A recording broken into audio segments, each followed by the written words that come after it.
জাতিসংঘের জলবায়ু পরিবর্তন কনভেনশন থেকে যুক্তরাষ্ট্রকে প্রত্যাহারের ঘোষণা দিয়েছেন মার্কিন প্রেসিডেন্ট ডোনাল্ড ট্রাম্প।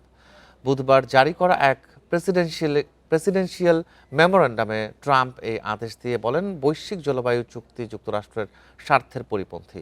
এই সিদ্ধান্তের ফলে ওয়াশিংটন বিশ্বজুড়ে গৃহীত গ্রিনহাউস গ্যাস নিয়ন্ত্রণ ও জলবায়ু রক্ষার প্রচেষ্টা থেকে সম্পূর্ণভাবে আলাদা হয়ে পড়বে। ফলে যুক্তরাষ্ট্র বৈশ্বিক জলবায়ু নেতৃত্ব হারাবে। সেই সাথে বিশ্বের নবায়নযোগ্য শক্তি খাতে $1 ট্রিলিয়ন বিনিয়োগ ঝুঁকিতে পড়বে। 34 বছর আগে গঠিত জাতিসংঘের জলবায়ু পরিবর্তন কনভেনশন জলবায়ু সংকট মোকাবেলায় গৃহীত সবচেয়ে গুরুত্বপূর্ণ আন্তর্জাতিক চুক্তি, যেখানে বিশ্বের সব দেশই সদস্য।